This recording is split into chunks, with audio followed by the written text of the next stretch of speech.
Hello, my dear!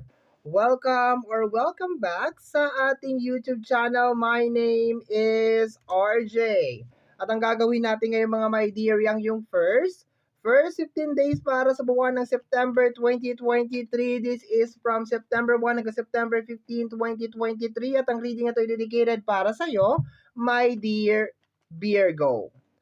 Okay, my dear Virgo, balasahin lang natin to ng maigi at habang binabalasa ko siya mga my dear, kukunin ko itong pagkakataon na ito na magpasalamat sa inyo mga my dear from the bottom of my heart. Maraming salamat po mga my dear Virgo sa walang sawa ninyong paghihintay sa ating mga uploads. Diba? Kahit minsan wala, kahit minsan meron. On and off tayo sa channel na ito because meron tayong mga alam mo na, responsibilities and duties. Okay, my dear Virgo, mga last 4 shuffle na lang tayo. Okay, last 4 shuffle at umpisahan na natin ang iyong reading. Okay, last 3. Okay, last 2. Parang nagka-countdown. 2. Okay, last 1. Ayan. Tapos cut na natin into 3, my dear. Ayan.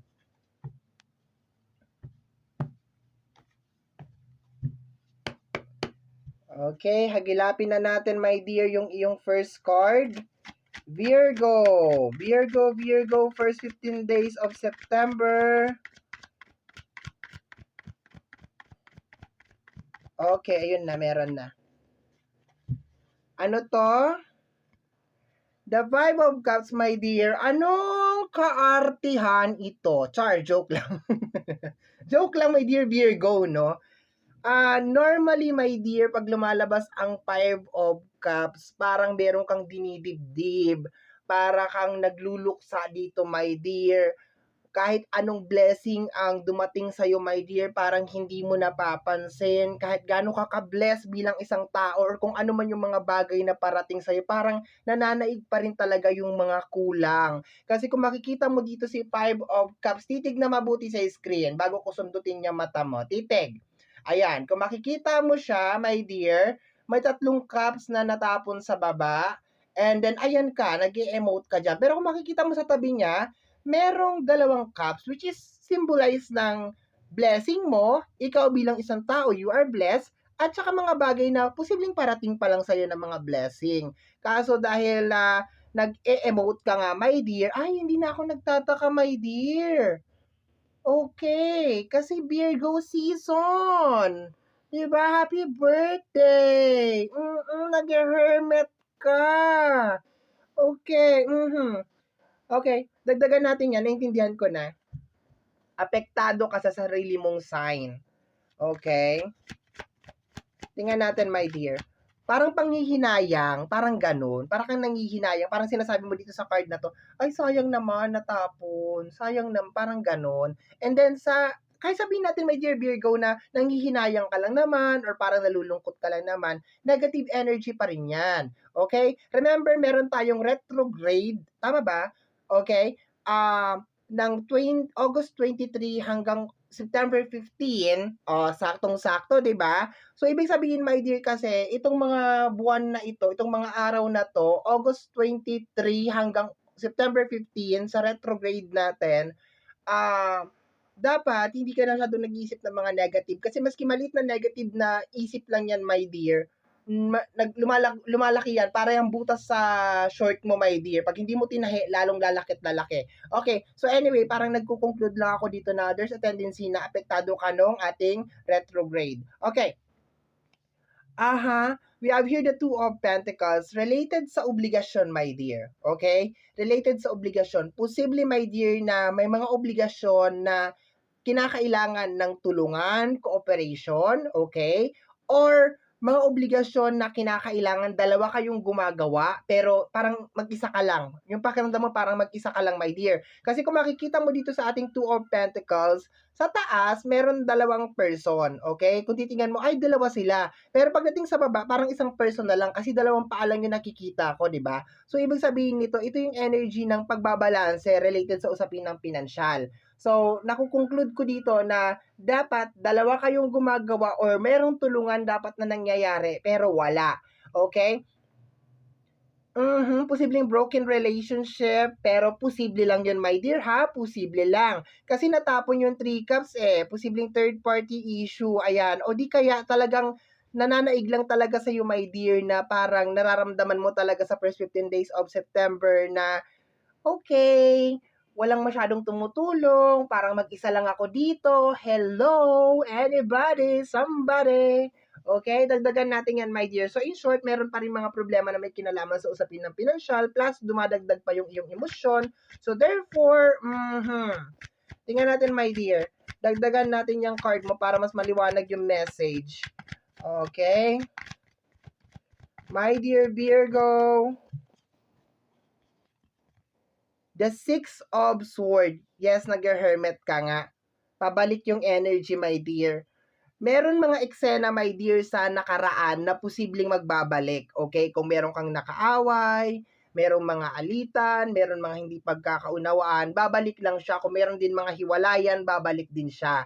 Mas nararamdaman mo siya ngayong first 15 days of September, my dear, kasi sumasabay yung sitwasyon. 'Di ba sabi ko nga sa iyo, my dear, mas masarap na magtrabaho or mag-provide sa pamilya kung dalawa kayo. 'Di ba? Especially kung pamilya 'yan. Siyempre, nanay, tatay, anak, 'di ba?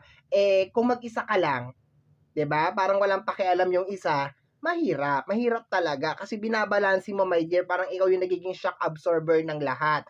There's a tendency din, my dear, na parang nalulunod ka rin dito, my dear, ng problema ng mga tao sa paligid mo. And then parang gusto mo na lang isigaw, my dear, bakit? Hindi nyo ba kayang solusyonan yung mga problema nyo? Kailangan ako na lang ba to the rescue? Kailangan ako na lang ba palagi? Ako na lang? Ganon. Ayan. So, nagbabalik, my dear, nag-hermit yung energy. Sa mga hindi nakakaalam kung anong energy ng hermit, hindi ko na po ipapaliwanag yun dito, my dear. I-search nyo lang siya, pero bibigyan ko kayo ng konting pasilip sa hermit or konting idea tungkol sa hermit. Every time na nag-hermit ka, my dear, which is energy ng Virgo, although wala ka naman ditong hermit, sinasabi ko lang kasi sign mo yon.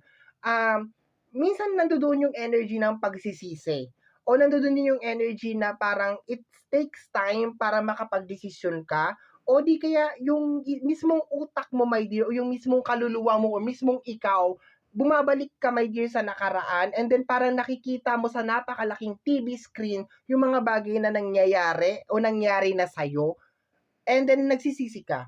Pero eventually, pag natapos naman na yung season na to, my dear, especially, my dear, sabi ko nga sa'yo, may retrograde from August 23 to September 15. Pag natapos naman na to, marami kang mga realization na makukuha. But so far, dito sa 3 cards natin, my dear Virgo, yun nga, parang bumabalik ka sa nakaraan. Parang na-highlight yung mga bagay na ginagawa sa'yo ng mga tao or ginawa sa'yo ng mga tao. Okay. And at the same time, sumasabay din yung mga problema na may kinalaman sa usapin ng pinansyal. Dagdagan natin yan, my dear Virgo. Dagdagan natin ang iyong card.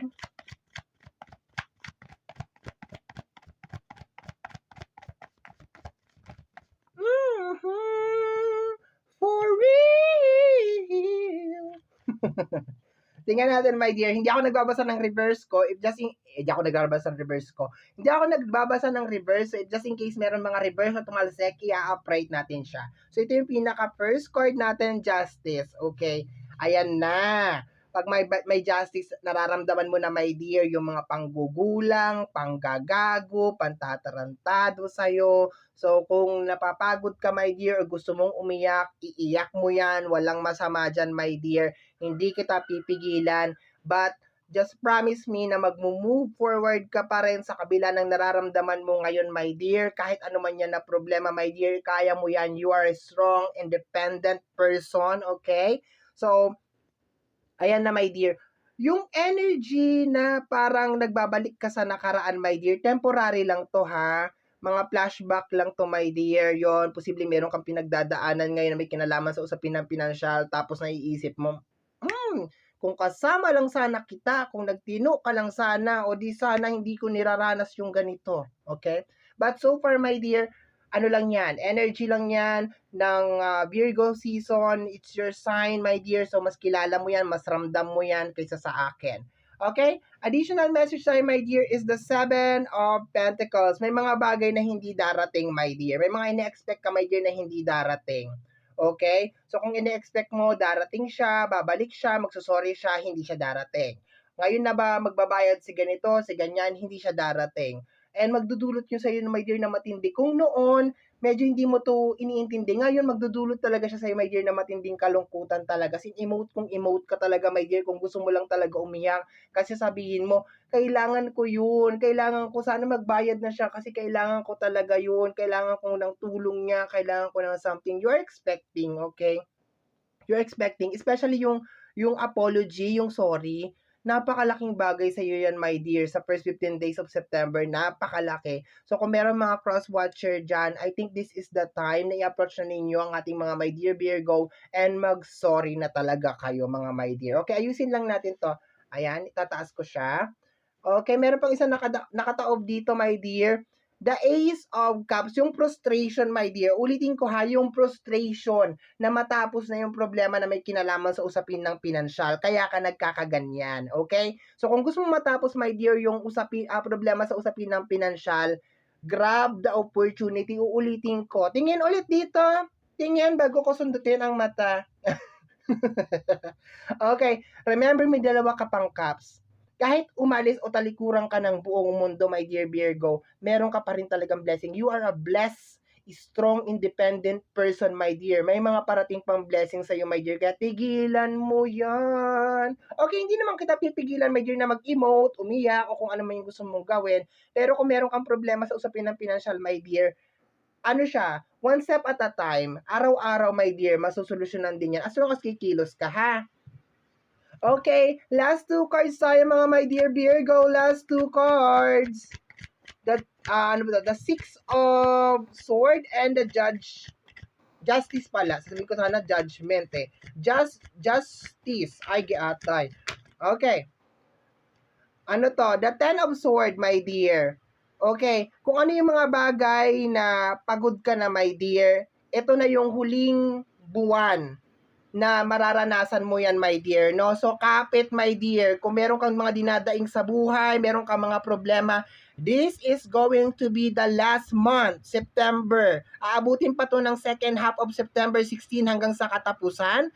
So, my dear Virgo, kapit, brace yourself, okay? Lahat ng mga emosyon na mararamdaman mo, lahat ng mga problema, ito na ang huli. Okay, pagtungtong ng November, tingnan natin, my dear, I have a very, very strong feeling na hindi na to magre-resonate. Wala na siya, tapos na siya. Okay, makaka-move on ka na, and then meron na mga blessing, mas ma-appreciate mo na ang buhay and everything and everything and everything. Amen. Okay? Last card tayo, umuulan. Sana nagkakarinigan tayo, mga my dear. Okay, kaya nilalakasan ko yung boses ko kasi umuulan po sa labas. Okay, last card natin dito is the Two of Cups. Yes, meron nag-traitor sa'yo in the past. Meron nag-traitor sa'yo, meron naglihim sa'yo, ginago ka in everything, ginamit ka, kung ano-ano pa na gusto mong sabihin, my dear. Yes, it is true. Okay, kasi bakit mo makikita? Bakit mo makikita? Bakit ko nasabi? Okay, yung Two of Cups kasi natin dito is kakaiba. Kasi una, yung buntot nila is made of snake, merong 8 over there, posibleng you're trying your best na maging malakas or maging strong para sa relationship ninyo or sa connection ninyong dalawa, pero ang dami na kasing paglilihim. My dear, take note, hindi lang ikaw yung pinaglilihiman, pati din ikaw, kasi pati yung cups mo nasa likod niya, posibleng ayaw mo na magsabi, ayaw mo na mag-share, kasi alam mo hindi ka maiintindihan, so on and so on and so on. But so far, meron mga panloloko at mga kung ano-ano man na hindi maganda na nangyari in the past. Bottom deck of the card is the Three of Swords. Okay, it's about time, my dear, na palayain mo yan. Okay, sabi ko nga sa'yo, this is going to be the last month na iindahin mo to, my dear. And pagtungtong ng November, ayan na.